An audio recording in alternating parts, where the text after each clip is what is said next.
It's time for Outdoors Bound with George Noliff, sponsored by Kubota of Lynchburg and Tony's RV. Now to an Outdoors Bound special report. While global warming can be debated, it's a fact that temperatures in the Atlantic Ocean are rising. That's having an impact on fishing traditions in Virginia that date back centuries. WFXR's George Noliff reports that it could affect everything from your outdoors experience to your grocery bill and even your vacation plans. Gotcha. Okay. Nice flounder. There is nothing like a flounder on the other end of the line. Oh, very nice. And it used to be that there was no place like Virginia or North Carolina to catch them. We have a lot of people come from out of town because Eastern Shore is usually where we catch the first flounder. It's dinner. And while the flounder fishing's still really good, the times and the water temps, folks, well, they are a-changing. Yeah, we adjust. I mean, we have to. It's a water temperature thing. A Virginia Tech studies found that the center of the Atlantic summer flounder biomass is moving north. While the Virginia and Carolina fisheries are solid and sustainable, it's meant changes for the people in places where the water provides a living. Places like Chincoteague, Virginia, and people like Captain Matt Mason. We start earlier in the year when we fish the colder waters while the flounder are moving in. They come in actually to feed. So right now there's plenty of food, silversides, minnows, manna shrimp, grass shrimp, and all that kind of stuff. And as the water warms, they tend to move back offshore. And of course they move a little further north too, which as we know, New Jersey, Delaware. We're down flounder fishing. That was Paul Rippian. He's from Frederick, Maryland, and he makes the trip to the Virginia coast just to fish for summer flounder.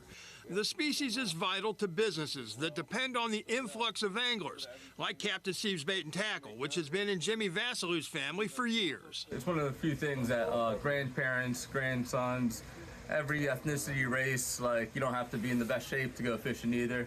So it's just a good family activity, and you can also catch dinner for yourself, which is always nice. Mouthful of teeth. Oh yeah. Now, Captain Mason says part of the adjustment has been to target other species once the flounder moved to cooler waters later in the year. We'll fish for flounder right on up until mid-June, and even at late June sometimes. Then we get the whiting, kingfish we call them, they move in. Of course the croakers and small blues, they move in also. And then of course as the summer goes on, more offshore fishing, you know, out to the wrecks where the water is cooler. And that's where you'll find the flounder in the summertime. Fishing is something I've done my whole life. Changing conditions also affect commercial fishermen. Ray Twyford's one of them. Right now, he catches black drum, among other fish, that he serves in his restaurant and seafood market, Ray's Shanty, not far from Wattsville. I enjoy it. It gives me peace to go out on the water to catch the fish. And plus, it gives me something that I can serve the people that I catch myself, and I know how fresh it is. Twyford says he's also seeing species that rarely swim off the Virginia coast now being caught. We used to catch no red snapper here. We catch red snapper here. Weather's changed. It's got warmer. So more fish or different species showing up more here all the time. I'm battering shrimp and oysters. That's Catherine Hall, and she works at the Great Machipongo Clam Shack in Nassauatics. Many restaurants pride themselves on serving locally caught seafood, and they've come to depend on access to local staples for their menus. It's what they've built their reputations on. Clam Shack manager Lisa McGarvey says warmer ocean temps haven't had an impact on supply yet. Thank you. You have a wonderful day. Waterman culture here is very rich and long history. We have amazing blue crabs, oysters, clams, all of that we source here fresh and local. We're close. Changes have forced many coastal towns to adapt. Chincoteague, for instance, once depended primarily on fishing and seafood. Of course, the pony swim brought people to town, but that was for 1 week of summer. Now, it's embraced year-round tourism.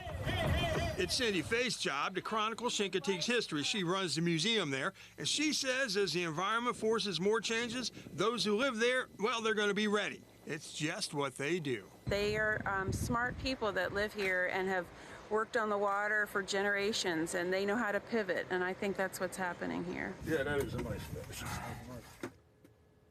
How y'all doing, folks? Virginia and North Carolina have had the highest summer flounder harvest quotas for decades. They're set on the federal level. But With waters warming, the center of that flounder biomass is moving north and could shift those harvest quotas to states like New Jersey and New York. And Brandon, that could have a huge impact on the economy of Virginia. Yeah, and George, you talked about other species coming in. What kind of impact is that having? You know, it gives you new targets. We're talking prime sport and commercial fish species like red snapper and ribbon fish. But if you need a bigger silver lining, in recent years, food-grade shrimp have moved into Virginia waters from the south. Now there is a fledgling shrimping industry in Virginia. About a dozen watermen are shrimping in Virginia. Look for that number to increase. So shrimping, something not seen in the Commonwealth, get this, until just 6 years ago. 6 years. All right, George Noliff, thanks for joining us. Thanks. Thank you.